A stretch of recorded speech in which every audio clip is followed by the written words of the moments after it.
السلام علیکم، کیسے ہیں آپ سب؟ عشق کو ہے گراں تیم کلاسک ایپیسوڈ کریڈٹ آیت نور، سائرہ ناز، پروفیڈ بائی قنوہ غازی۔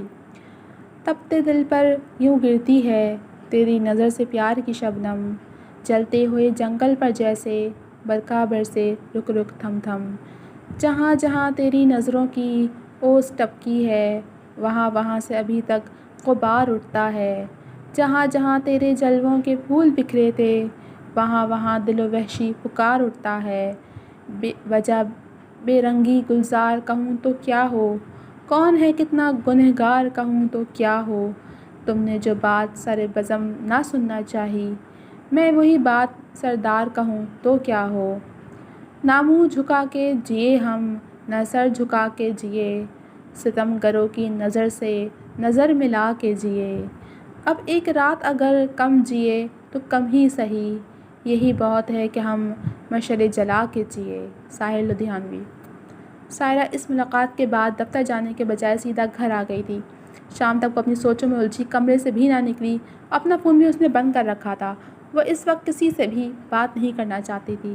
پارٹی دفتر میں اراکین کی مختلف عہدوں کے لیے نامزدگی کے مراحل سے نپٹتا ذوالیدین اس ملاقات کے بعد جتنا پرسکون دکھائی دیتا تھا، سائرہ اتنی ہی بے چین تھی۔ وہ چاہ کر بھی ذوالیدین کی آنکھوں کا تاثر نہ بھلا پا رہی تھی۔ اسے دیکھ کر بلا شبہ ذوالیدین کی نگاہوں میں غصہ ہی ابھرا تھا، مگر جس وقت وہ وہاں سے اٹھ کر آئی تھی اس وقت ذوالیدین کی آنکھوں میں اسے اپنے لیے کچھ الگ ہی محسوس ہوا تھا۔ وہ عورت تھی، ایک ایسی عورت جو مرد کی آنکھ سے جھلکتے جذبات پڑھنے میں ماہر ہوتی ہے، اور سائرہ خدا بخش نے تو جو ذوالیدین کی آنکھوں میں دیکھا تھا وہ اسے ماننے سے انکاری تھی۔ اس نے ذوالیدین کی آنکھوں میں درد اور تعصب کو ہلکورے لیتا دیکھا تھا، اور اس کے لیے یہ ماننا مشکل تھا کہ اس کی کوئی بات ذوالیدین سیال کو افسردہ بھی کر سکتی ہے۔ یہی وجہ تھی کہ وہ کب سے ایک ادھیڑ بننے میں الجھی تھی۔ انیزہ سیال گھر پر نہ تھی، وگرنہ اس کے اتنی دیر کمرے میں بند رہنے پر وہ تشویش کا اظہار ضرور کرتی۔ باقی سب بھی اپنے اپنے کاموں کے سلسلے میں گھر سے باہر تھے۔ سارا دن خود سے الجھنے کے بعد وہ خود کو سمیٹتے بالآخر رات کے کھانے کے وقت اپنے کمرے سے نکل آئی تھی۔ سر شکر کہ ذوالیدین سیال تاحال واپس نہ لوٹا تھا۔ کھانے سے فراغت کے بعد سائرہ باورچی خانے میں کھڑی چائے بنا رہی تھی اور ایبک کسی بات کو لے کر اس کا دماغ چاٹ رہا تھا، یا یوں کہنا زیادہ بہتر ہوگا کہ تاریخ ایک بار پھر خود کو دہرانے کی تیاری میں تھی۔ مگر اب دیکھنا یہ تھا کہ حالات و واقعات اس بار کیا ترتیب بناتے ہیں، کیونکہ آج 10 سال بعد ایبک سیال ایک بار پھر سائرہ ذوالیدین سیال کو زبردستی ذوالیدین سیال کی سالگرہ منانے کے لیے تیار کرنے کے جتن کر رہا تھا۔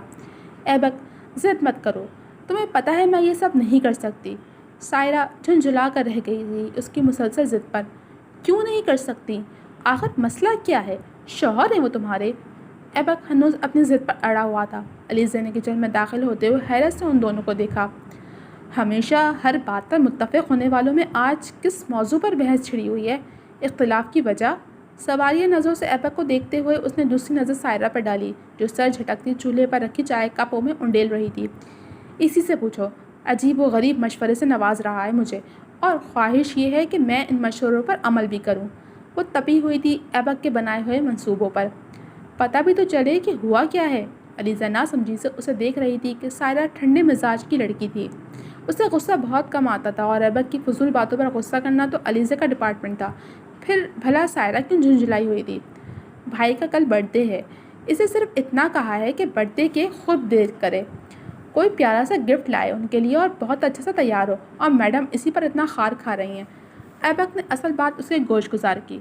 اس کھڑوس کے لیے کیک بیک کروں جو میری شکل تک دیکھنا پسند نہیں کرتا؟ انہیں علم ہو گیا نا کہ کیک میں نے بیک کیا ہے تو ہاتھ تک نہیں لگائیں گے، اور گفٹ کی بات تو تم رہنے ہی دو۔ اس دنیا میں ایسی کوئی چیز نہیں بنی جو سائرہ خدا بخش ذوالیدین کو سیال کو دے اور ذوالیدین سیال خوشی خوشی وہ قبول کر لے۔ اٹھا کر باہر پھینک دیں گے وہ تحفہ۔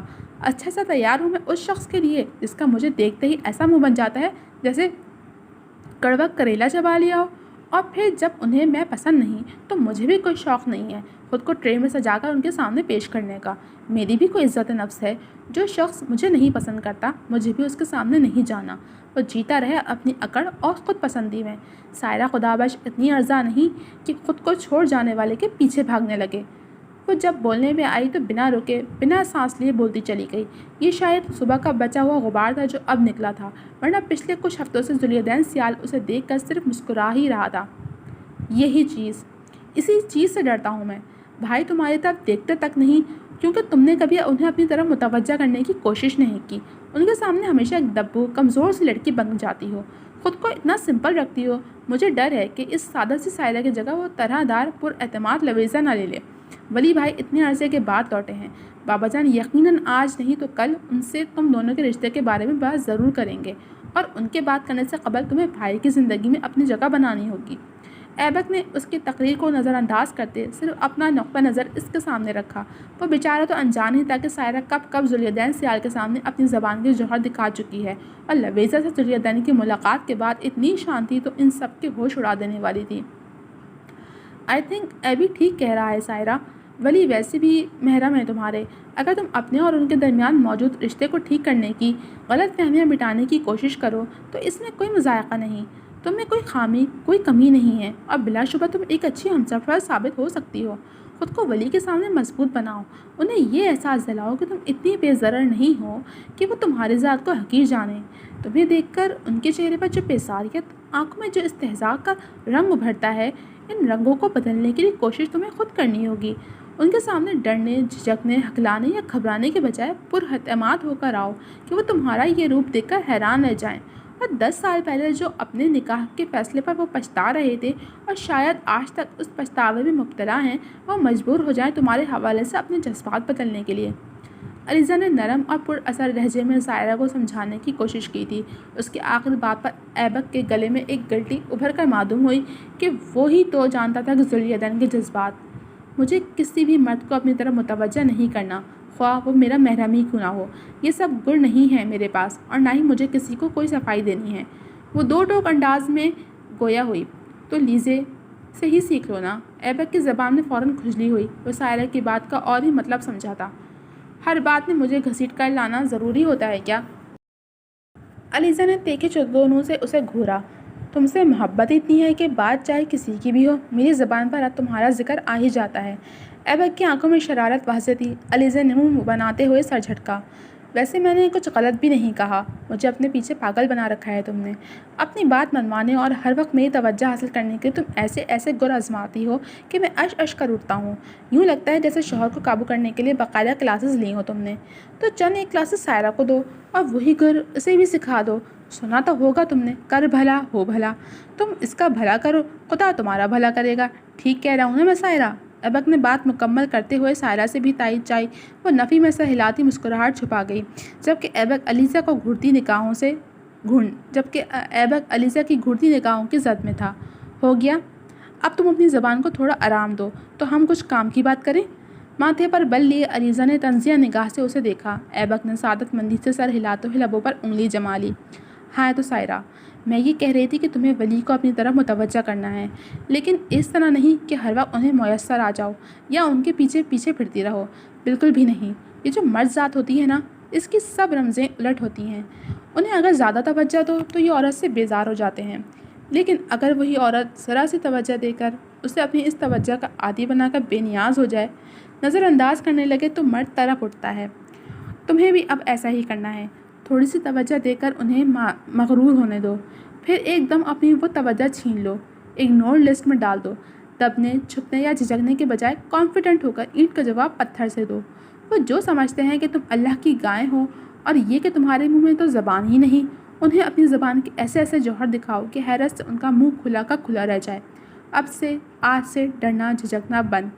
علیزہ پرزور سی اسے آئندہ کا لاہے عمل سمجھا رہی تھی۔ ایبک مٹھی لبوں پر جمائے بغور اس کے منہ سے نکلنے والا ہر لفظ سن رہا تھا، اور جس کو نصیحتیں کی جا رہی تھیں۔ اگر ذوالیدین کے سامنے اس کی چلتی زبان کے جوہر یہ لوگ دیکھ چکے ہوتے تو بے ہوشی ہو جاتے۔ اب سمجھ میں آیا کہ تم ہر وقت مجھ سے لڑتی جھگڑتی کیوں رہتی ہو، ہر وقت ناراض ہونے کے بہانے کیوں تلاشتی ہو۔ اصل مقصد تو میری توجہ پانا ہوتا ہے۔ وہ یوں سوچ کر بولا تھا جیسے بڑی دور کی کوڑی لایا ہو۔ ہمیشہ کی طرح وہ لوگ اصل موضوع بھول چکے تھے، جبکہ سائرہ کا تو یہ سب سن کر ہی چہرہ غصے سے سرخ پڑا کہ وہ اور ذوالیدین سیال کو ادائیں دکھائے۔ ناممکن۔ خوش فہمیاں دیکھو جناب کی، علیزہ اسے چڑھانے کو کہہ گئی۔ میری لیڈی ڈان، کبھی تو مجھ سے محبت کا اظہار بھی کر لیا کرو۔ ہر وقت اپنی زبان کے نشتر اور نگاہوں کے تیر آزما کر میرے دل کو گھائل کرتی رہتی ہو۔ ایبک اور علیزہ کی نوک جھونک پھر سے شروع ہو چکی تھی، جبکہ سائرہ چند لمحے قبل ان کی کہی گئی باتوں پر ہی کڑ رہی تھی۔ مجھے تم لوگوں کو کچھ بتانا ہے۔ ان دونوں کو اپنی ہی بحث میں الجھا دیکھ کر سائرہ نے یکلخت انہیں سچ بتانے کا فیصلہ کیا۔ کیا؟ وہ دونوں بیک وقت اس کی طرف متوجہ ہوئے تھے۔ آج صبح ذوالدین سیال کی ایل کریشنز کی مالک لویزا زی ایس سے بالمشافہ ملاقات ہو چکی ہے۔ اس کی بات کے جواب میں علیزہ چیخ اٹھی تھی، جبکہ ایبک شوق میں گھرا تھا۔ امان سیال اپنے دوستوں کی طرف سے دیے جانے والے معذرتی ڈنر کی بدولت اس خبر سے محروم رہ گیا تھا۔ تمہارا مطلب ہے کہ تم لویزا بن کر بھائی سے ملی اور زندہ واپس بھی آ گئی؟ یہ معجزہ کیسے ہو گیا؟ ایبک کی گلف شانی پر سائرہ نے اس کے کندھے پر ایک چپت لگائی، جبکہ علیزہ نے گھورنے سے کام چلا لیا تھا۔ اب ایسے بھی جلاد نہیں ہیں تمہارے بھائی۔ ویسے بھی میں نے ملاقات کے لیے جگہ کا انتخاب ہی ایسا کیا تھا کہ وہ کچھ کہہ ہی نہیں سکتے تھے۔ سائرہ نے انجانے میں ذوالدین کی حمایت کرنے کے ساتھ اپنی حکمت عملی کو بھی سراہا تھا۔ وہ اب انہیں پچھلے کچھ دنوں کی ساری روداد سنا رہی تھی، جب ذوالدین نے لویزا سے ملنے کی فرمائش کی تھی اور اس نے کیا کہا تھا۔ تم نے مجھے بھی بتانا ضروری نہیں سمجھا؟ ساری بات جان کر علیزہ نے شکوہ کناں انداز میں کہا۔ میں ان سے کسی بھی دباؤ کے بغیر ملنا چاہتی تھی، اور تمہیں بتانے کا مطلب تھا نصیحتوں کا ایک انبار اپنے ساتھ لے کر جانا۔ سائرہ نے گہرا سانس بھرتے صاف انداز میں اپنے نقطہ نظر کی وضاحت کی تھی۔ جو ہو گیا سو ہو گیا، اب آگے کی سوچو۔ بھائی کی خاموشی اس بات کا مظہر ہے کہ وہ تم لوگوں کے رشتے کو لے کر سنجیدہ ہو رہے ہیں، اور یہ ایک خوش آئند بات ہے۔ اب تو تم ہی ان کی سالگرہ کا کیک بیک کرو گی۔ ایبک کی بات پر جہاں علیزہ نے تائیدی انداز میں سر ہلایا، وہیں سائرہ کے منہ میں گویا کڑوا بادام آ گیا تھا۔ تم بس خواب دیکھتے رہو، سائرہ خدا بخش کبھی اس شخص کے سامنے نہیں جھکے گی، سائرہ چبا چبا کر کہتی اپنا کپ اٹھا کر وہاں سے نکل گئی، جبکہ علیزہ اور ایبک اب سر جوڑے جانے کون سے راز و نیاز میں مصروف تھے۔ سائرہ تو حیرت میں گھری تھی کہ ہمیشہ اس کا ساتھ دینے والا ایبی آج اسے الٹے ہی سبق پڑھا رہا تھا۔ اسے کیا علم کہ وہ یہ سب اس کی اور ذوالدین کی بھلائی کے لیے ہی کرنا چاہتا ہے۔ ذوالدین تو دور تھا، مگر وہ سائرہ کی اذیتوں کا گواہ تھا، اور اب وہ اس کی ان اذیتوں کا خاتمہ ہی تو چاہتا تھا، کیونکہ اتنا تو وہ بھی جانتا تھا کہ یہ دونوں ایک دوسرے کے بغیر نہیں رہ سکتے۔ ایسا ہوتا تو آج بھی ان کا یہ رشتہ قائم نہ ہوتا۔ ایک دو دن میں تمام منتخب اراکین کی تقریب حلف برداری تھی، اور وہ صبح سے اسی کو لے کر مصروف رہا تھا۔ ایک اہم میٹنگ نمٹانے کے بعد شاہ حزیر زبردستی اسے اپنے ساتھ لے گیا تھا، تبھی وہ گھر پہنچنے میں کافی لیٹ ہو چکا تھا۔ گاڑی پورچ میں روک کر گاڑی سے نکلتے ہوئے اس نے فرنٹ سیٹ پر رکھا کوٹ اٹھا کر بازو پر ڈالا اور مضبوط قدم اٹھاتا قصر کے رہائشی حصے کے داخلی دروازے کی جانب بڑھ گیا۔ سارا دن مصروفیت کے باعث اپنی اور لویزا کی ملاقات اس کے ذہن سے محو ہو چکی تھی، مگر گھر میں داخل ہوتے ہی پہلا خیال اسے لویزا کم سائرہ کا ہی آیا تھا۔ اپنے اور اس کے رشتے کے بارے میں سوچتا وہ راہداری عبور کر کے لاؤنج میں داخل ہوا اور گھپ اندھیرے نے اس کا استقبال کیا۔ ذوالدین تعجب میں گھرا۔ گھر والوں کو کیا ہو گیا آج؟ ساری کی ساری لائٹیں آف کر دیں؟ آنے والا جائے ٹھوکر کھا کر اپنی ہڈی پسلی توڑوا بیٹھے۔ کم از کم بندہ ایک لائٹ تو آن رہنے دیتا ہے۔ وہ کوفت کے عالم میں بڑھاتا ہوا اندازاً سوئچ بورڈ کی جانب بڑھا۔ انگلیوں نے سوئچ بورڈ کی موجودگی محسوس کی تو اس نے ایک ساتھ کئی بٹن دبائے۔ اگلے ہی لمحے پورا لاؤنج روشن ہو چکا تھا۔ Happy birthday to you, happy birthday to you, happy birthday Zuldeen بھائی، happy birthday to you. وہ ابھی پلٹا بھی نہ تھا جب ایبک، علیزہ اور امان کی گنگناتی ہوئی سی بلند آواز سنائی دی۔ وہ نگاہوں میں خوشگوار حیرت لیے ان کی جانب رخ موڑ گیا تو سامنے صرف وہی تینوں نہیں بلکہ پورا سیال خاندان موجود تھا۔ بلا شبہ وہ سنجیدہ طبیعت کا مالک، میچور اور لیے دے رہنے والا انسان تھا، لیکن آج اس لمحے یہ سرپرائز اس کے مزاج کو خوشگواریت میں مبتلا کر گیا تھا۔ دن بھر کی تھکان پل بھر میں اڑن چھو ہوئی تھی۔ What a pleasant surprise! وہ کوٹ ایک جانب صوفے پر رکھتا ان سب کی طرف بڑھا جو کیک میز پر سجائے میز کے پیچھے کھڑے تھے۔ عقب میں دیوار پر ذوالدین کی بچپن سے لے کر اب تک کی ان گنت تصاویر لگائی گئی تھیں، جن کے درمیان لگی لائٹس ان تصاویر میں اس کے چہرے کو مزید روشن کر رہی تھیں۔ ہم نے سوچا اتنے سال آپ نے اپنا برتھ ڈے اکیلے باہر گزارا، پاکستان آنے کے بعد یہ پہلی سالگرہ ہے آپ کی، تو کیوں نہ کچھ سرپرائز پلان کیا جائے۔ پتہ ہے بھائی، میری علیزہ سے شرط لگی تھی کہ اپنی مصروفیات میں آپ بالکل بھول چکے ہوں گے کہ آپ کا برتھ ڈے آنے والا ہے، اور دیکھیں میں شرط جیت گیا۔ آپ واقعی بھول چکے تھے نا؟ ایبک نگاہوں میں شرارت لیے اسے تک رہا تھا۔ ذوالدین نے خفت کے عالم میں سر کو کھجایا۔ پھر ہلکا سا ہاں میں سر ہلا گیا۔ ایبک نے فاتحانہ جتاتی ہوئی نگاہوں سے علیزے کو دیکھا تھا۔ ہیپی برتھ ڈے ذوالدین یا کوئی اور مزید کچھ کہتا، اس سے پہلے ہی شاہزیب کی آواز نے اسے حیران کیا۔ اوہ، تو تم بھی اس سب میں شامل ہو، اسی لیے مجھے زبردستی اپنے ساتھ گھماتے رہے۔ اس کی طرف مڑتے ذوالدین نے اسے معانقہ کرتے ہوئے کہا تھا۔ اچھا چھوڑیں، ولی بھائی کیک کاٹیں جلدی سے، پھر گفٹ سیشن سٹارٹ ہوگا۔ امان نے سب کو کیک کی جانب متوجہ کیا۔ میں تازہ دم تو ہو لوں؟ ذوالدین نے اپنے حلیے کی جانب دیکھا۔ آپ پہلے ہی کافی تازہ دم دکھ رہے ہیں، ابھی کیک کاٹیں تاکہ ہم فارغ ہو کر سونے جا سکیں۔ پہلے ہی بہت لیٹ ہو چکے ہیں اور صبح مجھے یونیورسٹی کے لیے جلدی نکلنا ہے۔ چلیں جلدی سے کیک کاٹیں۔ امان اس کی پشت پر ہاتھ جماتا اسے زبردستی کیک تک لایا۔ ذوالدین نے تالیوں کی گونج میں کیک کاٹا، پھر باری باری سب کا منہ میٹھا کروایا۔ ہاں، علیزے کو کیک میں کھلاؤں گا، آپ اپنی بیوی کی طرف نظر کرم کریں۔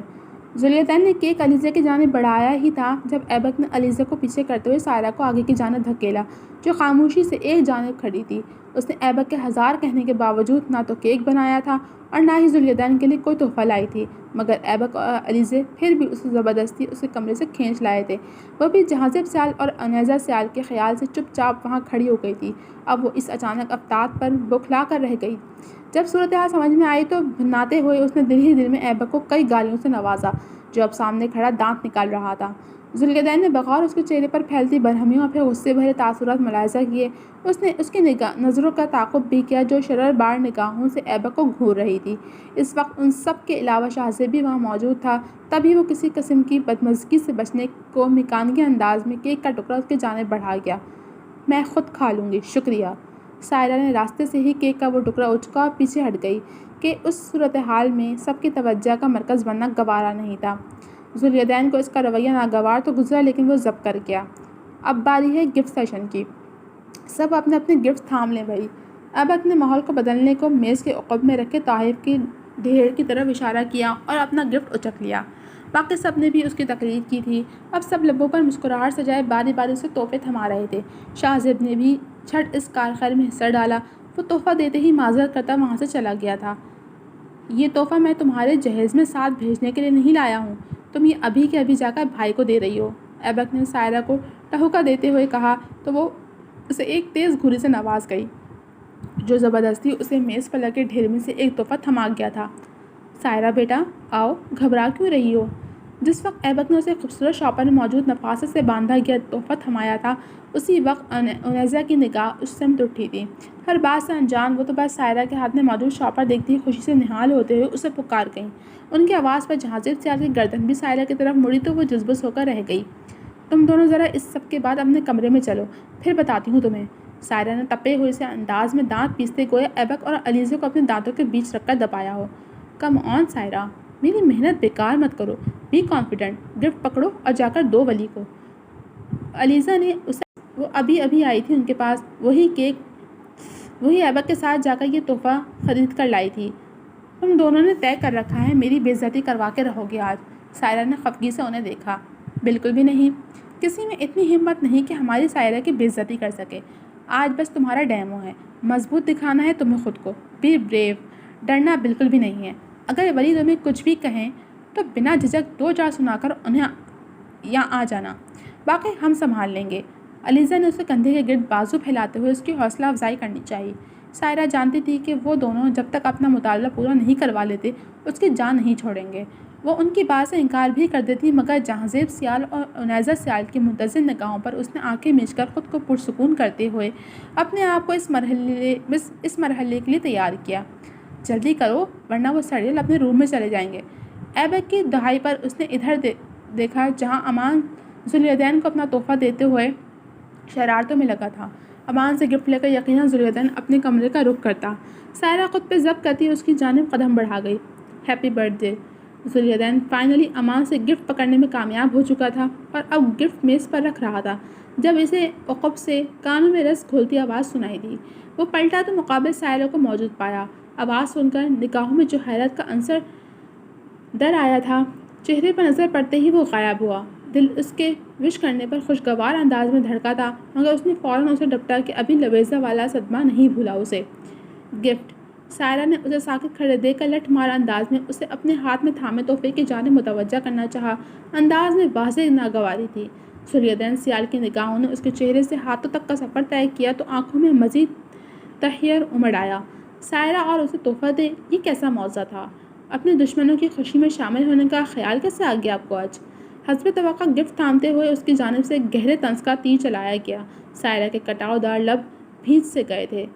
دشمنی اور مخالفت اپنی جگہ، لیکن میں اقدار و روایات کی پاسداری کرنے والی لڑکی ہوں۔ اخلاقیات نبھانا آتی ہیں مجھے، اور میں صرف وہی نبھا رہی ہوں۔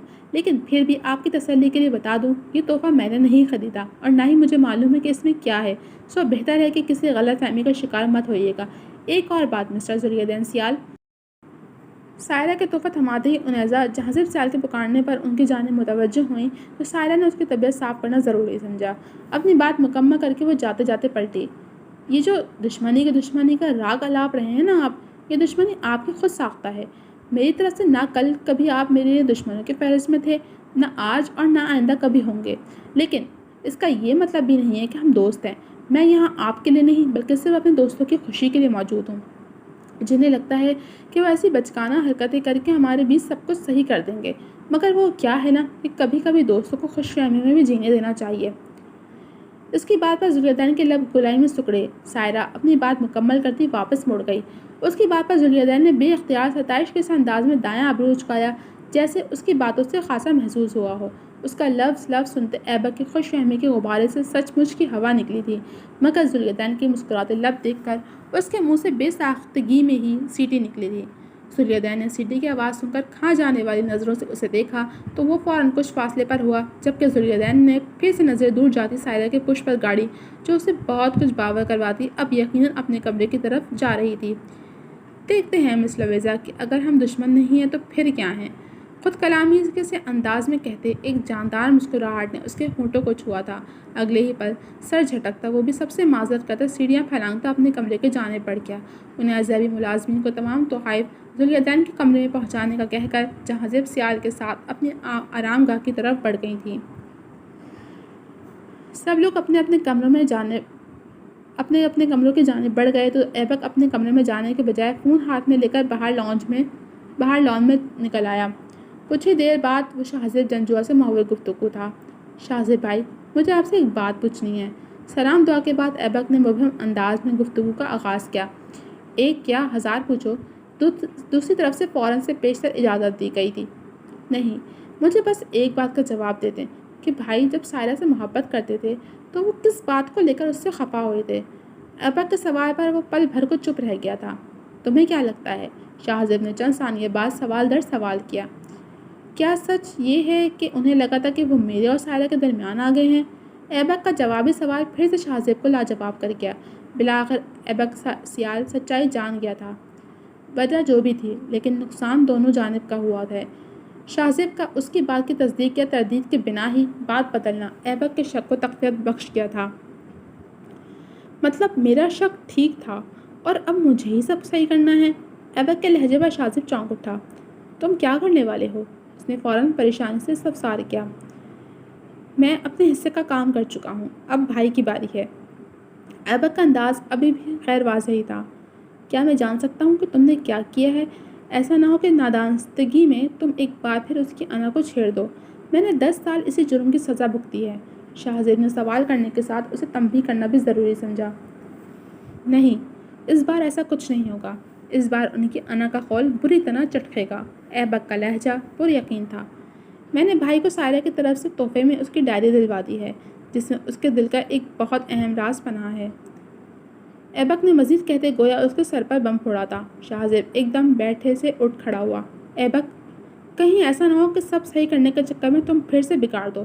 10 سال پہلے میں نے ذوالدین کی انا کو چھیڑ کر اپنے دوست کو ایک لمبے عرصے کے لیے کھو دیا تھا۔ مجھے ڈر ہے کہ اس بار تم سائرہ کی عزت نفس مجروح کر کے اپنی دوستی سے ہاتھ نہ دھو بیٹھو۔ شاہزیب نے ڈائری کے مندرجات کے بارے میں نہ پوچھا کہ وہ بن کہیں سمجھ گیا تھا، مگر اس نے ایبک کو اس کے نتائج سے متنبہ کرنا ضرور سمجھا تھا۔ سائرہ کو کبھی یہ بات پتہ نہیں چلے گی، میں اس کا سدباب پہلے سے ہی کر چکا ہوں۔ 10 سال پہلے ایک فیصلہ آپ نے بھائی کا دوست بن کر کیا تھا اور ایک فیصلہ میں نے آج سائرہ کا دوست بن کر کیا ہے۔ آپ کا فیصلہ انہیں 10 سالوں کی جدائی دے گیا تھا مگر مجھے اپنے رب پر پورا یقین ہے کہ میرا یہ فیصلہ ان کے بیچ کی غلط فہمیاں مٹا دے گا۔ میں صبح سائرہ کو علم ہونے سے پہلے ہی وہ ڈائری بھائی کے کمرے سے اٹھا لوں گا کہ مجھے یقین ہے کہ وہ سب سے پہلے سائرہ کا دیا تحفہ ہی کھولیں گے۔ ایبک پر امید لہجے میں اب شہزیب کے ساتھ ان دونوں کو لے کر بات کر رہا تھا۔ خاصی دیر ٹھنڈے پانی سے نہانے کے بعد ذوالدین نے اپنی تھکاوٹ کو تراوٹ میں بدلتا محسوس کیا تو وہ آرام دہ لباس پہن کر کمرے میں آیا۔ آئینے کے سامنے کھڑے ہو کر بالوں کو اچھے سے جماتے ہوئے اس کی نگاہ بے ساختہ کچھ فاصلے پر رکھ کے تحائف کے ڈھیر پر پڑی تو ذہن میں کچھ دیر پہلے کا واقعہ تازہ ہوا۔ وہ برش سنگھار میز پر رکھ کر میکانکی انداز میں ان تحائف کی طرف بڑھا۔ ایبک کی توقع کے عین مطابق اس نے سارے تحفوں کو نظر انداز کرتے سائرہ کی طرف سے دیا جانے والا تحفہ اٹھایا تھا۔ گو کہ ذہن میں اس کے الفاظ گردش کر رہے تھے کہ یہ تحفہ اس نے نہیں خریدا، مگر وہ پھر بھی اسے دیکھنا چاہتا تھا کہ اس میں کیا ہے۔ تحفہ ہاتھ میں لیتے ہی اسے اندر کسی کتاب کا گمان گزرا۔ ذوالدین نے اس میز کے مقابل موجود صوفے پر براجمان ہوتے نہایت احتیاط سے گفٹ ریپر اس کے اوپر سے اتارا۔ تحفہ کھلتے ہی سرخ کور والی ایک ڈائری اس کی نظروں کے سامنے آئی جو کافی پرانی لگ رہی تھی۔ ذوالدین نے تعجب سے الٹ پلٹ کر اسے دیکھتے پہلا صفحہ کھولا تو ایک تہہ شدہ سفید کاغذ اس کی گود میں آ گرا۔ اچنبھے میں گھرے ذوالدین نے اسے اپنے ہاتھ میں لے کر کھولا اور پہلی سطر پڑھتے ہی وہ ایبک کی لکھائی پہچان گیا تھا۔ بھائی، میں چاہتا تو یہ ڈائری خود بھی آپ کو دے سکتا تھا، مگر یہ سائرہ کے انکہے جذبات ہیں جو اس نے صرف آپ کے نام منسوب کیے تھے، تو مجھے لگا یہ امانت میں خیانت ہوگی اگر وہ کسی اور کے توسط سے آپ تک پہنچے۔ میں یہ بھی نہیں چاہتا تھا کہ میرے یہ ڈائری دینے پر آپ کو لگے کہ شاید میں نے سائرہ کے کہنے پر آپ کو یہ تحفہ دیا ہے، اسی لیے میں نے آپ کے سامنے کیا جو بھی کیا تاکہ آپ کے ذہن میں کوئی غلط فہمی باقی نہ رہے۔ آپ دونوں کے بیچ غلط فہمی کی وجہ میں تھا اور اب یہ غلط فہمیاں دور کرنے کے لیے مجھ سے جو بن پڑا میں وہ کروں گا۔ جانتا ہوں کہ جب سائرہ کو پتہ چلے گا کہ اس تحفے میں کیا تھا تو اس کی عزت نفس مجروح ہو جائے گی، مگر ہماری زندگی میں کچھ مقام ایسے بھی آتے ہیں جب اپنے دوست کو کسی بڑی تکلیف سے بچانے کے لیے اسی چھوٹی اذیت سے گزارنا بہتر رہتا ہے، مگر میں پھر بھی چاہتا ہوں کہ وہ کبھی اس اذیت سے نہ گزرے۔ میری آپ سے ایک گزارش ہے کہ یہ راز ہم دونوں کے بیچ ہی رہے کہ اس تحفے میں کیا تھا۔ سائرہ کے بعد علیزے کے سوا کسی نے بھی یہ ڈائری نہیں پڑھی، سو بے فکر رہیں کہ آپ دونوں کا راز فاش ہوگا۔ اسے پڑھیں اور پھر فیصلہ کریں کہ ماضی میں جو ہوا اس میں غلطی کس کی تھی۔ فیصلہ سب آپ کے ہاتھ میں ہے کہ انا زیادہ ضروری ہے یا محبت۔ اگر آپ میری گزارش سے متفق ہوں تو اس ڈائری کو پڑھنے کے بعد اسے اپنے دراز کے اوپر رکھ دیجیے گا، میں صبح وہاں سے لے لوں گا۔ امید ہے آپ مجھے مایوس نہیں کریں گے۔ ایک آخری بات، سائرہ ہمیشہ میرے لیے قابل احترام رہی ہے، مگر میں نے کبھی اس کے لیے وہ جذبات محسوس نہیں کیے جو میں علیزہ کے لیے رکھتا ہوں۔ ذوالدین یہ تحریر پڑھ کر عجیب سے تاثرات میں گھرا۔ اس کا دل کسی انہونی کے تحت لرز رہا تھا۔ اس نے کانپتے ہاتھوں سے پہلا صفحہ کھولا اور اس پر درج تحریر ذوالدین کو ندامت کی اتح گہرائیوں میں دھکیل گئی۔ سائرہ نے وہ ڈائری اس دن لکھنا شروع کی تھی جب برہان اور زمل پہلی بار ان کے گھر آئے تھے۔ اس کے مطابق وہ یہ سب کسی سے کہہ نہیں سکتی، سو اپنے جذبات کو لفظوں میں ڈھال کر اپنے دل کا بوجھ ہلکا کر رہی ہے۔ اس دن ذوالدین سیال کی اپنے لیے فکر نے سائرہ خدا بخش پر سوچو کہ جو نئے در واقع کیے تھے وہ ذوالدین کو وردہ حیرت میں ڈبو گئے۔ میں کبھی سوچ بھی نہیں سکتی تھی کہ ذوالدین دا اکڑو کنگ میری فکر بھی کر سکتا ہے۔ ذوالدین نے سہبار اس صدر کو پڑھا اور پھر وہ مسکراتے ہوئے آگے بڑھ گیا۔ برہان کا دوبارہ ذکر ذوالدین کے تن بدن میں آگ لگا گیا تھا۔ اس نے بمشکل اپنے اندر اٹھتے اشتعال پر قابو پایا کہ گنہگار اپنے انجام کو پہنچ چکا تھا۔ اسے اب اپنے والدین کے سائرہ کے اچانک نکاح والے فیصلے کی سمجھ آئی تھی۔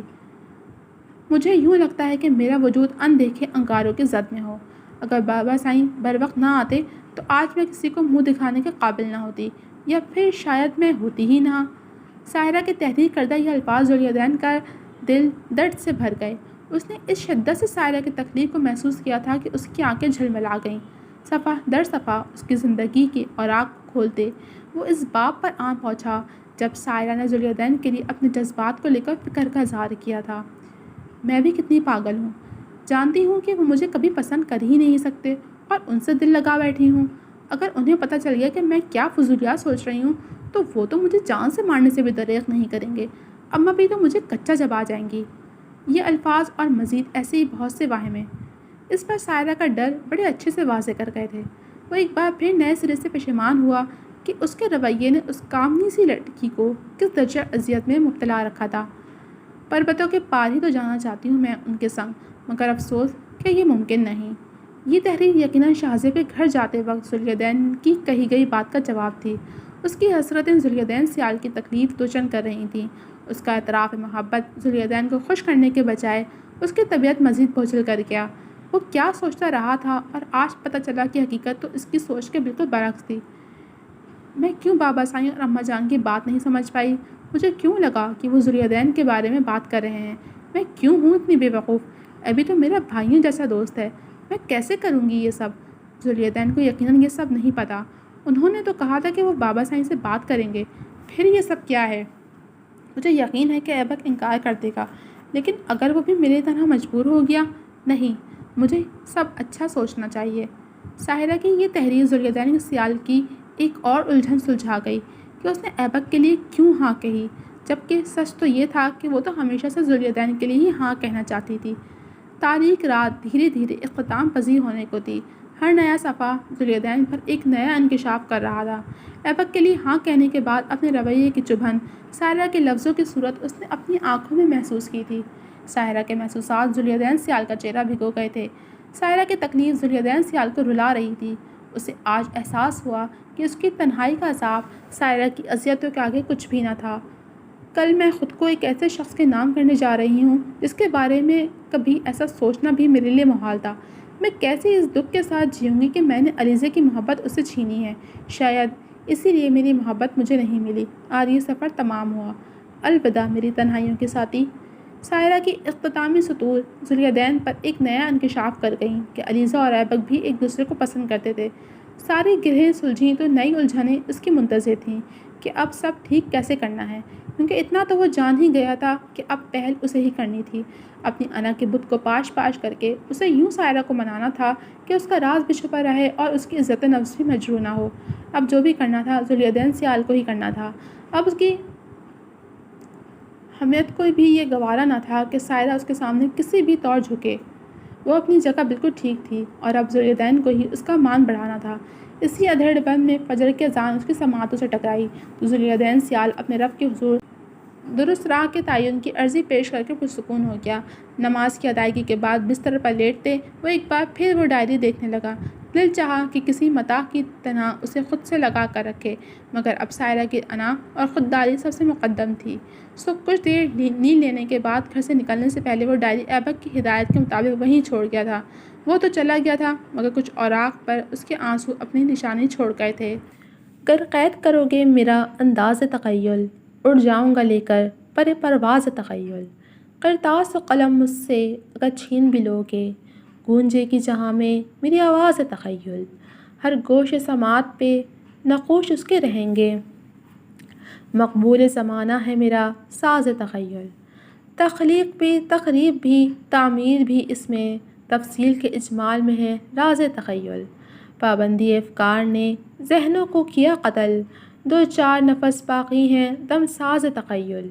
تو واقف تاریخ ہے ایک گردش ایام، ضامن ہے تغیر کئی آغاز تخیل۔ ضامن جعفری۔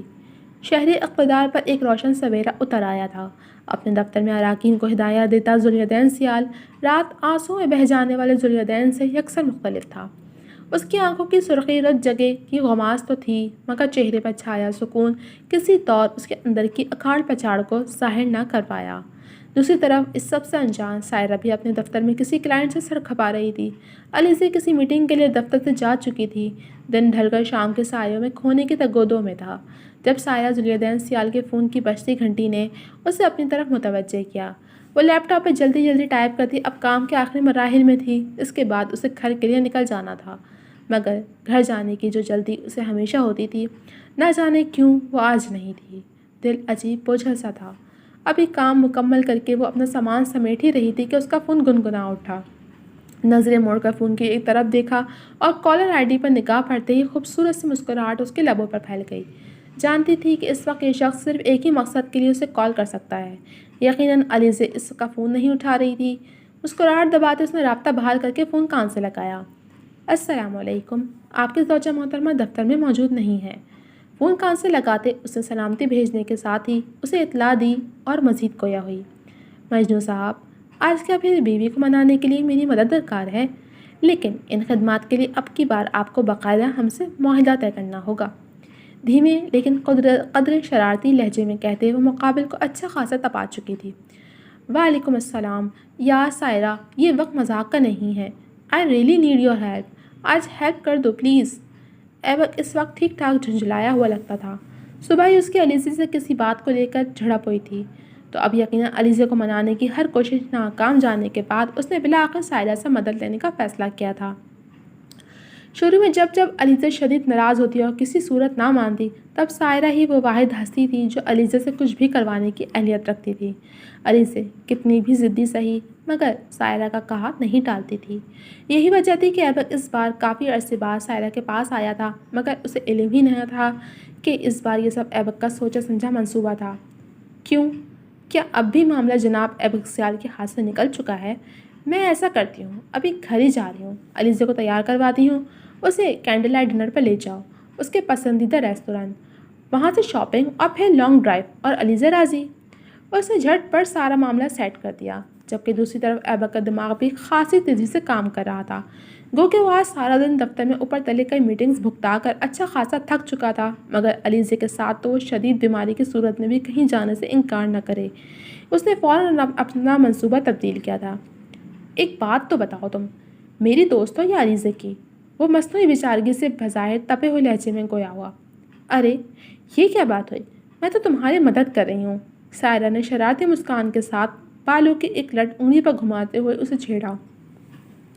وہ اس بات سے انجان چشم تصور سے ایبک کے منہ کے بگڑے زاویے دیکھ رہی تھی کہ ایبک تو اپنے لیے ہی راہ ہموار کر رہا تھا۔ یہ میری مدد ہے یا اس کی؟ مجھے کنگال کر کے کون سے خدمات سر انجام دی جا رہی ہیں؟ ذرا وضاحت فرمائیں میڈم۔ اس کی بات پر فون کے اس پار سائرہ کا ہلکا سا قہقہ گونجا، جسے سن کر ایبک کے چہرے پہ بھی تمتما اٹھا تھا۔ اس نے جھٹ اس کی ہنسی کے دائمی ہونے کی دعا کی تھی۔ میرے پیارے بھائی، جیب ہلکی کرو گے تبھی بیوی مانے گی نا، ناراض کرنے سے پہلے یہ سب سوچنا چاہیے تھا نا۔ سائرہ اپنی بات پر مصر رہی۔ کچھ پل پہلے والی کرفت بڑھنچھو ہو چکی تھی۔ دوست سچ میں ایک انمول نعمت ہوتے ہیں جو سب کچھ بھلا دیتے ہیں۔ میں نے کب ناراض کیا؟ میں تو جانتا بھی نہیں ہوں کہ وہ ناراض کیوں ہیں۔ وہ مصنوعی بیچارگی سے گویا ہوا جس پر سائرہ مسکرا دی۔ جانتی تھی کہ علیزہ کبھی کبھی بہت زیادتی کر جاتی ہے، لیکن یہ ایبک کا بخشا گیا مان ہی تو تھا جو اسے یہ من مانیہ کرنے کا اختیار دیتا تھا۔ یہ الگ بات کہ ایبک اسے دوپہر میں ہی فون پر منا چکا تھا۔ جو بھی ہے، اسے منانا ہے تو یہ سب کام تو کرنا ہوگا۔ تمہاری اپنی چوائس ہے، جاؤ اپنا بہترین سوٹ نکالو، میں علیزہ کو ریڈی کرواتی ہوں، اللہ حافظ۔ وہ حکم انداز میں کہتی کال کاٹ گئی۔ اب علیزہ کو منانا تھا ڈنر پہ جانے کے لیے، اسے ایبک کی پسند کے مطابق تیار بھی کروانا تھا۔ یہ سوچ کر ہی اس کے ہونٹوں کو مسکراہٹ نے چھوا۔ وہ دونوں اس کے بہترین دوست تھے، ان کے لیے اس طرح سے کچھ کرنا اسے دلی سکون دیتا تھا۔ یہ کہنا غلط نہ ہوگا کہ انیسہ کے بعد سب سے زیادہ عزیز اسے یہ دونوں ہی تھے۔ اب کیا ہوا؟ چند پل بعد گاڑی میں آ کر بیٹھتے ہی ایبک کے دوبارہ فون آنے پر اچنبے میں گری۔ ایئر بڈ لگاتے ہی اس نے استفسار کیا تھا، چینج آف پلان، تمہیں علیزہ کو اغوا کرنا ہوگا۔ اس کی بات پر سائرہ نے سامنے رکھے فون کی اسکرین کو یوں گھورا جیسے ایبک اس میں دکھائی دے رہا ہو۔ بدلے میں مجھے کیا ملے گا؟ چند پل اسکرین کو دیکھنے کے بعد اس نے مسکراتے ہوئے لہجے میں پوچھا تھا۔ تمہاری سرخ کور والی ڈائری جو پچھلے دنوں تم ڈھونڈ رہی تھی۔ ایبک کی بات پر سائرہ نے یخلک گاڑی کو بریک لگائے تھے۔ یو چیٹر، وہ تمہارے پاس ہے، میں گھر آ کر بتاتی ہوں تمہیں۔ تم نے اگر اسے کھولا نا تو میں اپنے ہاتھوں سے تمہاری جان لے لوں گی۔ سائرہ نے پیچھے سے آنے والی گاڑی کے چنگھاڑتے ہوئے ہارن کی آواز پر نفی میں سر ہلا کر گاڑی پھر سے چلاتے تنبیہ لہجے میں ایبک کو گرکا تھا۔ نہیں کھولتا، مگر اس کے بدلے تمہیں علیزہ کو کچھ بھی بتائے بنا میری بتائی گئی جگہ پر لانا ہے۔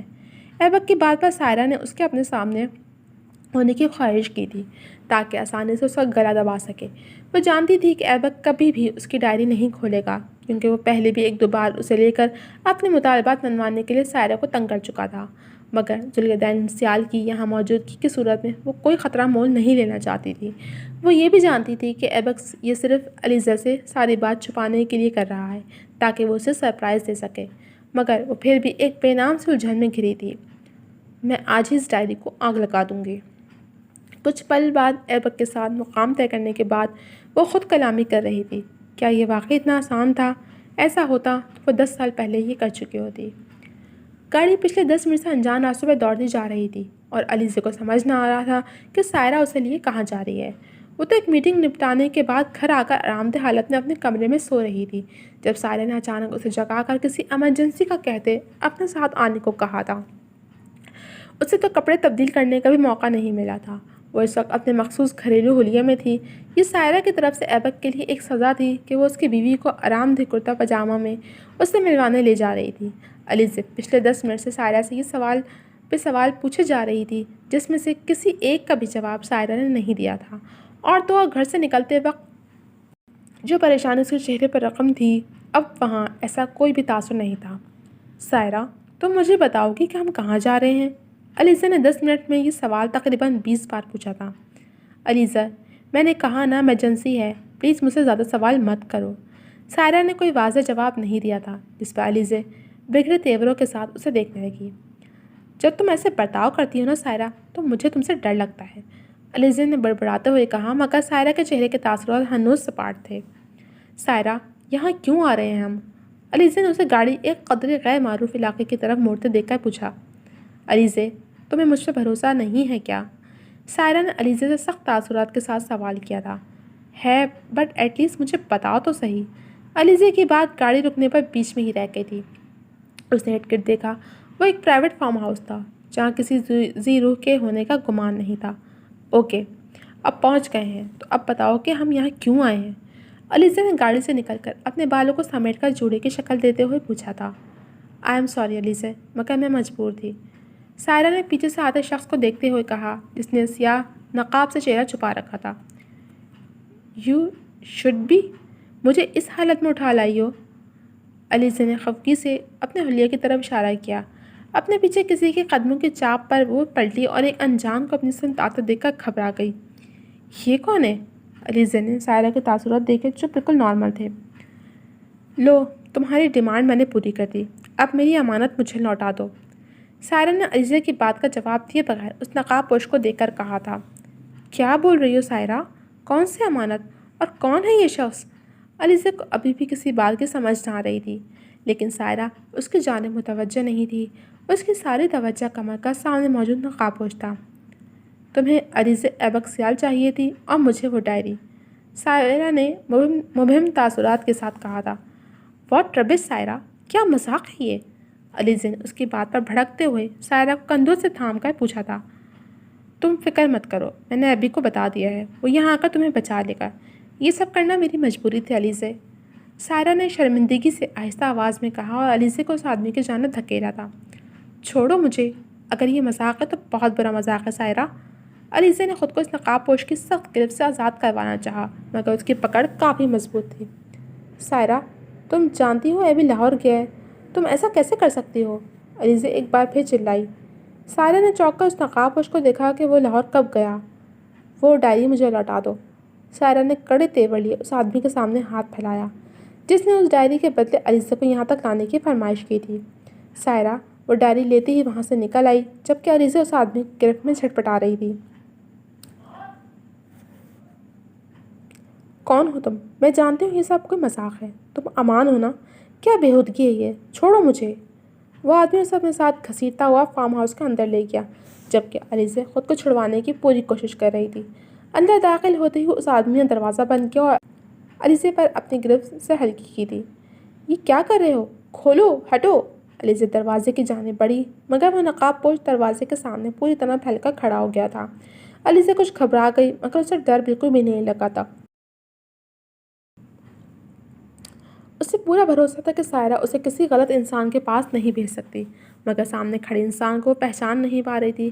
وہ امان نہیں تھا کیونکہ اس کی ہائٹ امان سے کم تھی، اور ایبک نہیں ہو سکتا تھا کیونکہ وہ ایبک کو اس کے پرفیوم سے پہچان لیتی تھی، اور سامنے کھڑا انسان اپنا چہرہ حتیٰ کہ آنکھیں تک چھپائے کھڑا تھا، اور ویسے بھی ایبک تو لاہور گیا ہوا تھا۔ الیزا کی معلومات کے مطابق۔ کون ہو تم؟ الیزا نے اسے کھوجتے ہوئے انداز میں سر سے پیر تک دیکھا۔ تمہارا عاشق۔ انداز خاصا عامیانہ تھا۔ میں ایسی کسی انسان سے واقف نہیں ہوں، سو ہٹو میرے راستے سے۔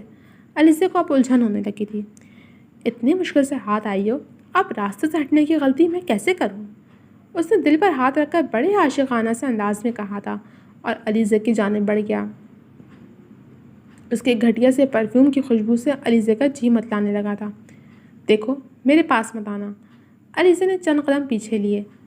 تم تو کہہ رہی تھی کہ تم ڈر نہیں رہی، اس نے مسکراتے ہوئے کہا۔ جواباً علیزہ نے کچھ نہیں کہا اور اس کی نظر پیچھے پڑے ایک ایئر فریشنر پر پڑی تھی۔ اس پرفیوم سے تنگ آ کر اس نے فوراً وہ ایئر فریشنر اٹھا کر اپنے ارد گرد اسپرے کیا اور مڑ کر اس آدمی کی جانب دیکھا جو اس کے خطرناک حد تک پاس آ گیا تھا۔ لیونڈر کی خوشبو نے اس گھٹیا پرفیوم کے اثر کو کسی حد تک زائل کیا تھا، مگر اگلے ہی پل اس آدمی نے ایک زوردار چھینک ماری اور علیزہ کے دماغ میں دھماکہ ہوا۔ اس کے بعد وہ نقاب پوش ایک کے بعد دوسری اور پھر لگاتار چھینکیں جیسے دوہرا ہو گیا، جبکہ علیزہ سیال کڑے تیوروں سے کمر پر ہاتھ رکھے اسے گھورے جا رہی تھی۔ کیا ہوا؟ میرے کڈنیپر کو لیونڈر سے الرجی ہے؟ وہ اس کے قریب جا کر پچکارتے ہوئے بولی تو وہ چونک کر علیزہ کی جانب پلٹا، مطلب وہ پکڑا گیا تھا۔ علیزہ نے آگے بڑھ کر اس کے چہرے سے نقاب ہٹایا تو ایبک کی آنکھیں لال ہوئی پڑی تھیں اور مسلسل چھینکنے سے اس کا برا حال تھا۔ ایسے کون کرتا ہے یار علیزہ، جانتی ہو نا میں اچھو، ایبک نے شکایتی انداز میں کہا اور ساتھ ہی ایک اور چھینک مارتے میز سے ایک ساتھ بہت سے ٹیشوز اٹھائے تھے۔ تو جو تم نے اس سائرہ کے ساتھ مل کر میرے ساتھ کیا وہ کون کرتا ہے؟ علیزہ نے اس کا کان پکڑتے ہوئے کہا، اور یہ گھٹیا پرفیوم اس لیے لگایا کہ میں تمہیں تمہارے کولون سے پہچان نہ پاؤں، مگر مائی ڈیئر ہسبینڈ آپ کی کوئی نہ کوئی کمزوری میرے ہاتھ آ ہی جاتی ہے۔ ویسے اس گھٹیا مذاق کی وجہ؟ علیزہ نے تینک کر سخت لہجے میں پوچھا تھا۔ سرپرائز دینا تھا یار آج، اچھو، ایبک نے منہ بنا کر کہا اور ٹیشو میز پر پٹکتے وہ علیزہ کی جانب مڑا۔ پیچھے اس گھٹیا پرفیوم کے ساتھ میرے پاس بھی مت آنا، علیزہ نے بدک کر پیچھے ہوتے ہوئے کہا۔ یار اس جیکٹ پر ہے پرفیوم، لو اتار دیتا ہوں، ایبک نے جیکٹ اتار کر صوفے پر رکھتے ہوئے کہا اور ایک بار پھر علیزہ کی جانب پیش قدمی کی۔ اچھا اب ناراضگی چھوڑ دو نا یار، ایبک نے اسے بازوں سے تھام کر اپنے مقابل کھڑا کیا تو علیزہ کو قریب سے ایبک کی لال آنکھیں اور ناک دیکھ کر ہنسی آئی۔ ویسے ایک بات مجھے پتہ چل گئی ہے ایبی کہ تم کبھی کسی لڑکی، کم سے کم اس معاملے میں مجھے کوئی خطرہ نہیں، علیزہ نے اسے چھیڑنے والے انداز میں کہا تھا۔ بالکل، مجھے کسی اور کو کڈنیپ کرنا بھی کیوں ہے جب میری بیوی خود اتنی خوبصورت، انڈرسٹینڈنگ، کیوٹ۔ بس جناب بریک لگائیں، علیزہ نے اسے مزید کچھ بھی کہنے سے باز رکھا۔ سچ یار تمہارے ہر روپ سے مجھے عشق ہوتا جا رہا ہے، اور آج یہاں تمہارا نڈر روپ دیکھ کر میں تو تمہاری بہادری کا بھی فین ہو گیا ہوں، ایبک نے اسے اپنے حصار میں لیتے ہوئے کہا تھا، جس پر علیزہ نے شان بے نیازی سے کندھے اچکا دیے۔ اچھا اب کیا یہ گھٹیا سا پرفیوم سنگھانے کے لیے مجھے یہاں بلایا تھا یا کوئی اور سرپرائز بھی ہے؟ علیزہ نے اسی گردن کے گرد بازو پھیلاتے ہوئے پوچھا۔ ہے نا، اور آج ایسا سرپرائز ہے کہ تمہیں گھبرانے پر نہ مجبور کیا تو میرا نام بھی ایبک سیال نہیں، ایبک پر یقین لہجے میں بولا۔ اچھا بدل کر کیا رکھنے کا ارادہ ہے؟ علیزہ نے اترا کر پوچھا۔ وہ تو بات کی بات ہے مسز، اب ہی چلیں۔ وہ علیزہ کو اندر ایک کمرے کی جانب لے گیا جہاں خوبصورت سجاوٹ کے ساتھ کمرے کے عین وسط میں دھری کانچ کی میز پر ایک کیک رکھا تھا۔ دیوار پر علیزہ کی بڑی سی تصویر thank you for being in my life لکھا تھا۔ بے شک میں نے تمہارا پلان خراب کر دیا تھا but this is wonderful, Alizeh نے ایبک کا بازو تھام کر کہا، جس پر ایبک پرجوش سا مسکرا دیا۔ تمہیں اچھا لگا؟ ایبک نے گہری نظروں سے اسے دیکھتے ہوئے استفسار کیا تو علیزہ سر اس بات میں ہلاتے کمرے کی سجاوٹ کو دیکھنے لگی۔ سادہ مگر خوبصورت طرز پر سجا وہ کمرہ سائرہ کے عمل دخل کو ظاہر کر رہا تھا۔ ایبک علیزہ کا ہاتھ اپنے بازوؤں سے ہٹا کر کچھ پیچھے ہوا اور کونے میں پڑا ایک گفٹ باکس اٹھاتا وہ علیزہ کی جانب آیا۔ ہیپی اینیورسری مائی لو، ایبک نے اس کے سامنے دو زانوں بیٹھ کر بڑی ادا سے وہ باکس کھولا تھا جس کے اندر نیوی بلو کلر کا ایک خوبصورت سا ڈریس پڑا ہوا تھا۔ ڈریس پہ پڑنے والی پہلی نظر ہی کافی تھی اس کی قیمت کا اندازہ لگانے کے لیے۔ Wow Abby this is beautiful, Aliza نے حیرت سے اس خوبصورت لباس پر انگلیاں پھیرتے کہا تھا۔ تم سے زیادہ نہیں، اس لیے اب تم اس ڈریس کو پہن کر اس کی خوبصورتی کو چار چاند لگاؤ، ایبک نے اٹھ کر اس کے سامنے کھڑے ہوتے کہا اور علیزہ کو کندھوں سے پکڑ کر ڈریسنگ روم تک لے گیا۔ اسی لیے مجھے تیار ہونے کا موقع بھی نہیں دیا، علیزہ نے سمجھتے ہوئے وہ باکس پکڑا اور ڈریسنگ روم میں چلی گئی، جبکہ ایبک واپس کمرے میں آتا اس کے آنے کا انتظار کرنے لگا۔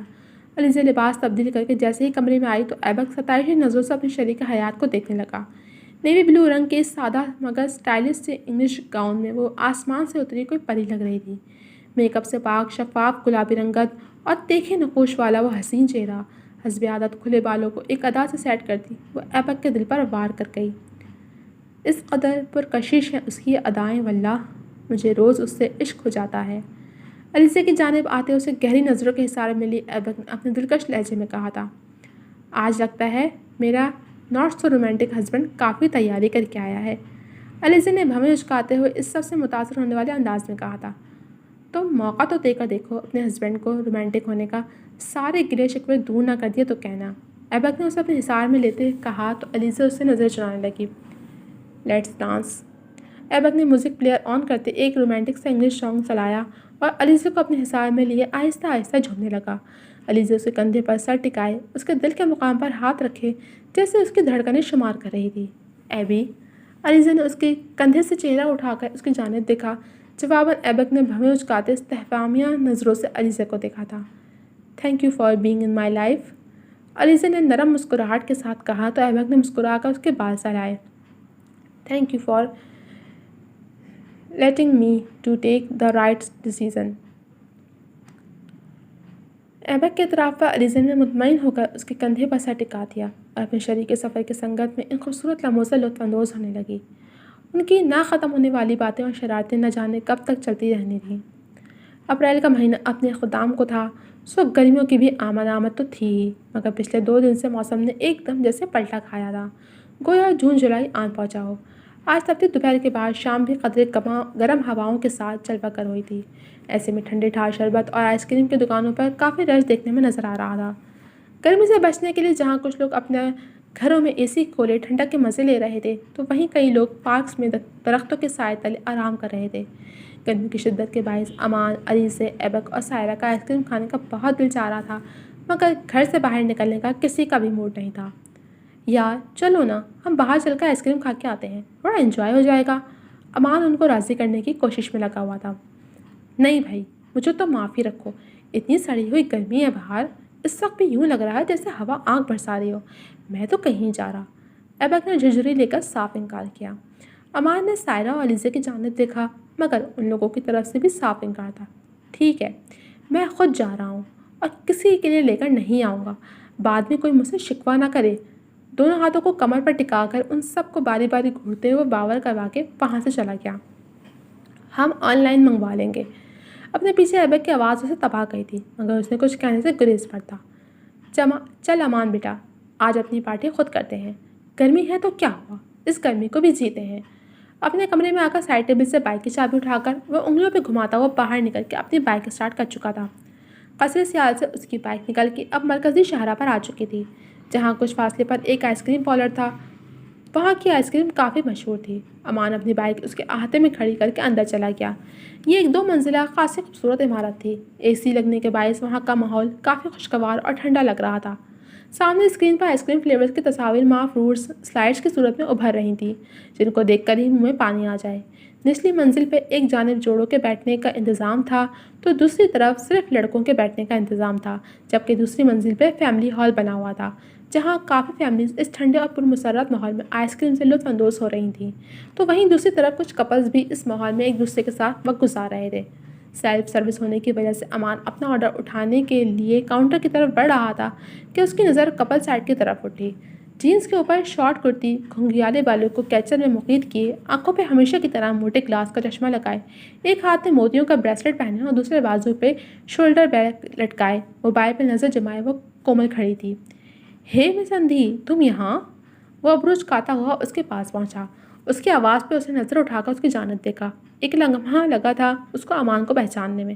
او ہیلو، ذرا تمیز سے، خود تو جیسے تمہیں اپنی ان بٹنوں جیسی آنکھوں سے بڑا نظر آتا ہے نا، جو مجھے اندھی کہہ رہے ہو۔ وہ انگلی اٹھا کر اس کو گھورتے ہوئے بولی۔ مجھے نظر آتا ہے جبھی تو تم مس اندھی نظر آ گئیں۔ لگتا ہے گرمی زیادہ دماغ پہ چڑھ گئی ہے جو یہاں اتنے ٹھنڈے ماحول میں بھی انگارے اگل رہی ہو۔ تو بدو بول کر اس نے کومل کو تپانے میں کوئی کسر نہیں چھوڑی تھی۔ اصل میں مسئلہ یہ ہے کہ جب سامنے تم آ جاتے ہو نا تو اچھا خاصا کول بندہ بھی خود بخود انگارے اور شعلے اگلنے لگتا ہے۔ زچ ہوئے بغیر اس نے بھی اپنی زبان کے جوہر دکھائے تھے۔ اس واقعے کے بعد بھی ان دونوں کا 1-2 بار آمنا سامنا ہو چکا تھا، جو کوئی زیادہ خوشگوار نہ تھا، سو اس وقت وہ دونوں ہی بھر بھر کر ایک دوسرے پر طنز کے ڈونگے برسا رہے تھے۔ اوہو، بہت ہی غلط انفارمیشن ہے میرے متعلق تمہیں۔ بھائی، مجھ جیسا کول بندہ جب کہیں جاتا ہے تو وہاں انگارے نہیں بلکہ پھول کھلتے ہیں۔ اپنے ہونٹوں کو گول کر کے اس نے کومل کی بات کا مذاق اڑاتے ہوئے انتہائی مبالغہ رائی سے کام لیا۔ بہت ہی کوئی خوش فہمیاں پالی ہوئی اپنے بارے میں۔ انسان کو خوش ضرور رہنا چاہیے مگر خوش فہمیوں میں نہیں۔ دونوں بازو سینے پہ باندھتے اس نے آنکھیں گھماتے ہوئے کہا تھا۔ اس سے پہلے کہ امان مزید کچھ کہتا، استقبالیہ سے ایک لڑکا ہاتھ میں موبائل تھامے تیزی سے کومل کی طرف آیا۔ چلو کومل۔ خوخوار نظروں سے امان کو دیکھ کر وہ کومل سے مخاطب ہوا۔ واہ بھائی، کیا بات ہے، آج کل بہت ہواؤں میں اڑ رہے ہو۔ امان نے اس کی جانب دیکھ کر استہزائیہ انداز میں کہتے ہوئے ایک ہاتھ گھمایا تھا۔ اپنی حد میں رہو، زیادہ میرے منہ لگنے کی ضرورت نہیں ہے، سمجھے؟ وہ لڑکا امان کے یوں کہنے پہ انگلی اٹھا کر تنبیہی لہجے میں کہتے کومل کو کلائی سے تھام کر جانے کے لیے مڑ گیا۔ میں بھی یہی کہہ رہا ہوں، ذرا اپنی حد میں رہو۔ امان نے دبے دبے لفظوں میں کچھ جتاتے ہوئے اس کے الفاظ اسی پہ لوٹ آئے تھے۔ اس کا اشارہ اس لڑکے کی سرگرمیوں کی طرف تھا۔ ان کی جھڑپ پہ کومل حیران سی ان دونوں کو دیکھ رہی تھی۔ میرا اس وقت تمہارے منہ لگنے کا کوئی موڈ نہیں ہے، اس لڑکے نے غصے سے گھڑتے ہوئے امان کو جواب دیا۔ مجھے بھی کوئی شوق نہیں ہے تمہارے منہ لگنے کا۔ امان کی نظریں کومل کی کلائی پہ ٹکیں جو اس وقت اس لڑکے کی گرفت میں تھی۔ ویسے تم میری سوچ سے زیادہ بے وقوف ہو، امان نے کومل کو دیکھتے سنجیدگی سے کہا تھا۔ چلو کومل، ہمیں دیر ہو رہی ہے۔ وہ لڑکا ان دونوں کو ہی کچھ بھی کہنے کا موقع دیے بغیر ایک سخت نگاہ امان پہ ڈالتے کومل کو لے کر وہاں سے چلا گیا تھا۔ جب تک وہ دونوں مین ڈور سے باہر نہیں نکل گئے، امان کی نظروں نے ان کا پیچھا کیا تھا۔ ان کے جانے کے بعد امان اپنی سوچوں کو جھٹکتا کاؤنٹر کی طرف بڑھ گیا۔ اپنا پسندیدہ فلیور لے کر وہ ایک کرسی پہ آن بیٹھا۔ اس کی نظریں بظاہر تو آئس کریم کپ پہ تھی مگر سوچیں کومل اور اس لڑکے کے گرد گھوم رہی تھیں۔ اس کی کومل کو لے کر فکر کی اصل وجہ اس لڑکی کی شہرت تھی جو جامعہ میں کسی طور بھی اچھے ناموں سے نہ جانا جاتا تھا۔ مجھے کیا؟ کچھ پل سوچنے کے بعد وہ سر جھٹک کر سامنے رکھی آئس کریم کی طرف متوجہ ہو گیا تھا۔ ایک خوبصورت شام قصر سیال کے لان پر اتری تھی کہ دن بھر کی حبس کے بعد اس وقت موسم خاصا سہانا تھا۔ ٹھنڈی ٹھنڈی ہوا قصر کے مکینوں کو باہر نکلنے پر مجبور کر گئی تھی۔ لان کے بیچ پڑی گول میز پر شطرنج کی بساط بچھائے ارد گرد رکھی کرسیوں پر امان، ایبک، علیزے اور سائرہ براجمان تھے۔ ایک ٹیم سائرہ اور علیزے کی تھی تو دوسری جانب ایبک اور امان تھے۔ امان اور سائرہ اس وقت شطرنج کے اس کھیل میں آمنے سامنے تھے جبکہ ایبک اور علیزے انہیں اپنے اپنے مشوروں سے نواز رہے تھے۔ امان شروع سے ہی گھر میں شطرنج کا بہترین کھلاڑی مانا جاتا تھا مگر جب سے سائرہ نے بھی جھانزب سیاسی یہ کھیل سیکھا تھا تب سے وہ دونوں ایک دوسرے کی ٹکر کے کھلاڑی تھے۔ آج بھی سائرہ کی چالیں امان کو مشکل میں ڈالے ہوئی تھیں جو امان کی ملکہ کو کھیل سے باہر کر کے اترا رہی تھی، تو دوسری جانب امان دل ہی دل میں اپنی جیت کے لیے نہ جانے کون کون سی منتیں مانگ چکا تھا۔ سائرہ سے وہ کافی بار ہار چکا تھا مگر آج ذوالدین کے سامنے اس کی گھر میں موجودگی میں ہار اس کی مردانہ انا پہ کاری ضرب تھی۔ ذوالدین اس کا آئیڈیل تھا اور وہ اپنے بھائی کی نظروں میں ناقابل شکست بننا چاہتا تھا کہ وہ اس وقت ذوالدین کی ٹیرس میں موجودگی سے بخوبی واقف تھا۔ دوسری طرف علیزہ بھی مسلسل ایبک کو شکست کے طعنے دے رہی تھی۔ ذوالدین جو دن بھر اپنی میٹنگ سے مصروف رہا تھا کچھ دیر قبل ہی گھر آنے کے بعد تازہ دم ہو کر ملازم سے کافی منگواتا اپنے کمرے سے ملحقہ ٹیرس پر نکل آیا تھا۔ چہل قدمی کے سے انداز میں جنگلے کے قریب پہنچ کر لان میں بچھی شطرنج کی بساط اس کی توجہ اپنی جانب مبذول کروا چکی تھی۔ اپنی اگلی چال چلنے کے لیے چیس بورڈ پر نگاہیں گاڑے بیٹھی سائرہ کی اس کی نگاہوں کا مرکز بنتے ہی اسے اپنے دن بھر کی تھکاوٹ کہیں ہواؤں میں تحلیل ہوتی محسوس ہوئی۔ وہ ایک خوبصورت سے سیاہ ڈیزائنر کرتے میں ملبوس، دوپٹہ حجاب کی صورت میں چہرے کے گرد لپیٹے، ماتھے پر بل ڈالے بورڈ پر موجود پیادوں کی پوزیشن کو گہری نظروں سے دیکھ رہی تھی۔ کون سی چال اس کے حق میں بہتر ثابت ہوگی اس سوچ میں وہ ارد گرد سے بالکل بے نیاز تھی۔ ذوالدین بھی اطراف سے یکسر انجان کھیل میں منہمک سی سائرہ کو بڑی فرصت سے دیکھ رہا تھا۔ دماغ نے اسے ٹوکنا چاہا مگر دل نے فوری اسے ڈپٹتے سب چیزوں کو نظر انداز کر کے بس اسے ہی دیکھتے رہنے کی فرمائش کی۔ وہ اپنے دل کی بدلتی حالت سے آشنا تھا اور اسے اس سے بالکل انکار نہ تھا۔ کل اس کی بطور وزیر اعلیٰ پنجاب حلف برداری کی تقریب تھی جس کے سلسلے میں اسے جہانزیب سیال کی ہمراہی میں علیہ صبح ہی لاہور کے لیے روانہ ہونا تھا اور وہ عہدہ سنبھالتے ہی اگلے کئی دنوں تک بمشکل ہی اسلام آباد کا چکر لگا سکتا تھا۔ سائرہ کے جذبات سے واقفیت کے بعد وہ رخصتی میں مزید تاخیر کا خواہاں نہ تھا مگر اس کا ارادہ پہلے اس سے بات کرنے کا تھا۔ دل مصر تھا کہ وہ لاہور جانے سے پہلے اس سے بات کر لے مگر دماغ کی دلیل تھی کہ جلد بازی میں کام بننے کے بجائے بگڑ بھی سکتا ہے، اسی ہاں اور نہ کے چکر میں پینڈولم کی طرح جھولتا وہ سائرہ میں الجھا ہوا تھا۔ اچانک سائرہ کے چہرے پر بڑی جاندار مسکراہٹ ابھری تھی، جو ذوالقرنین کی موجودگی میں ابھرنے کا سوال ہی پیدا نہیں ہو سکتا تھا۔ یہ سوچ ذوالقرنین کے چہرے پر بھی ایک دل فریب سی مسکراہٹ بکھر گئی تھی۔ سائرہ کو شاید اپنی اگلی چال سمجھ آ گئی تھی اور وہ چال چلتے ہی سائرہ نے امان کو بے بس کر دیا تھا۔ اب وہ بری طرح پھنس چکا تھا۔ یس! علیزے کے جاندار کہکے نے ذوالقرنین کی محویت کو توڑا۔ وہ ایک دم وہاں سے ہٹ کر لان میں آنے کے ارادہ کرتا نیچے کی جانب بڑھ گیا تھا۔ میں نے کہا تھا نا، یہ کھیل تم اناڑیوں کے بس کا روگ نہیں ہے، علیزے نے اترا کر کہا تو سائرہ بھی چہرے پر جاندار مسکراہٹ سجائے امان کو دیکھ رہی تھی، جو اس وقت چیس بورڈ پر جھکا ہوا تھا۔ امان، تم تو بورڈ کو ایسے دیکھ رہے ہو جیسے تمہاری نئی نویلی دلہن ہو، علیزے نے امان کو چھڑانے کے لیے فقرہ کسا۔ نہیں، ایسے تو ابھی کچھ دیر پہلے ولی بھائی سائرہ کو دیکھ رہے تھے۔ امان نے بورڈ پر نظر گاڑے بے دھیانی میں نہیں بلکہ جان بوجھ کے کہتے 20 سڑک کے ذوالقرنین کا بھانڈا پھوڑا تھا۔ امان کی بات پر جہاں سائرہ کی ہنسی غائب ہوئی، وہیں علیزہ اور ایبک میں معنی خیز نظروں اور مسکراہٹ کا تبادلہ ہوا تھا۔ سائرہ نے اسے ایک تیز گھوری سے نوازا۔ اسی وقت ذوالقرنین نے بھی لان میں قدم رکھا تو اسے دیکھتے ہی سائرہ ایک دم چوکس ہو کر بیٹھ گئی۔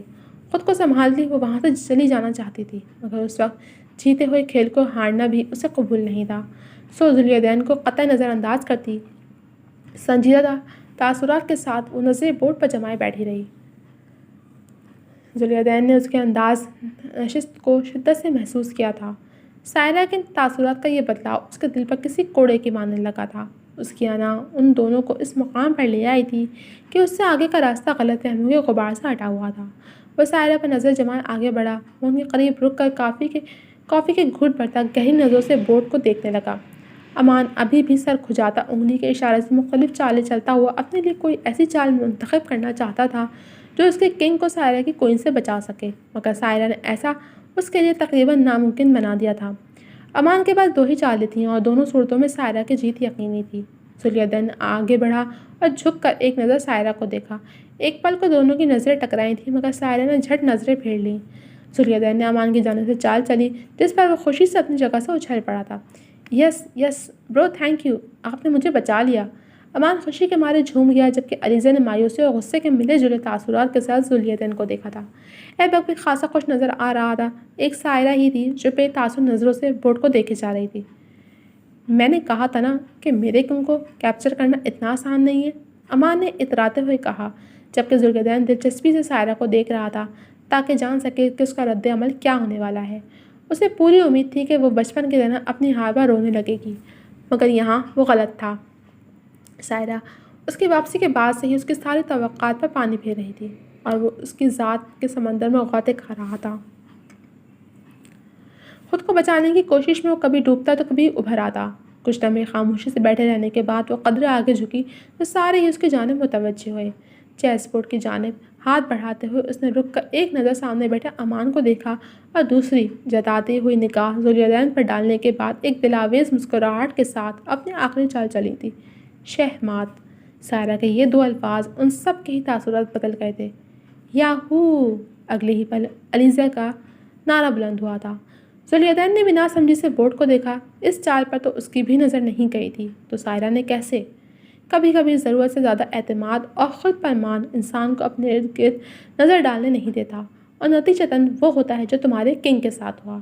سائرہ نے مضبوط لہجے میں کہا تو ذوالقرنین نے بے یقینی سے سائرہ کو دیکھا، جو جیت کر اپنی جگہ سے اٹھ کر ایک باوقار چال چلتی اندر کی جانب پڑ گئی تھی۔ ذوالقرنین کی نگاہوں نے تب تک اس کا تعاقب کیا جب تک وہ نظروں سے اوجھل نہیں ہو گئی۔ امان، مجھے لگتا ہے تمہارا کنگ کیپچر ہو ہی گیا، علیزہ نے بغور ذوالقرنین کی محویت نوٹ کرتے زمائی انداز میں کہا تھا۔ ایبک نے بھی مسکرا کر علیزہ کو دیکھا، جبکہ ذوالقرنین تو سائرہ کی کہی آخری بات کے سحر میں جکڑا ہوا تھا۔ سچ ہی تو کہا تھا اس نے کہ اس کی حد سے بڑی خود اعتمادی ہی تو ان کے درمیان آئی تھی، جو ہمیشہ اس سے اپنی مرضی کے فیصلے کروانے پر مصر رہی تھی۔ جی چاہا کہ اس کے پیچھے جا کر اس کی تمام تر تکلیفوں کا ازالہ کرتے، مگر ابھی یہ اتنی آسانی سے ممکن ہی نہ تھا۔ 10 سالوں کی اذیت کا ازالہ چند لمحوں میں نہیں ہو سکتا تھا۔ اسے اب حالات کو سازگار بنا کر ہی کچھ کرنا تھا۔ وہ اپنی سوچوں میں غلطاں تھا جب ایبک کے اس کی پرواز کے متعلق استفسار پر وہ پوری طرح ان لوگوں کی طرف متوجہ ہو گیا۔ موضوع گفتگو اب اس کی تقریب حلف برداری تھی۔ ان کے اطراف میں پھیلی سیاہی میں بدلتی شفق کی لالی انہیں ایک نئے سویرے کی امید دلا رہی تھی۔ جی تو جناب، کیسی لگی آپ کو قسط؟ امید ہے پسند آئی ہوگی۔ کمنٹ سیکشن میں اپنی رائے کا اظہار ضرور کیجیے گا۔ جلد ملیں گے آپ سے اگلے قسط کے ساتھ، تب تک کے لیے اللہ حافظ۔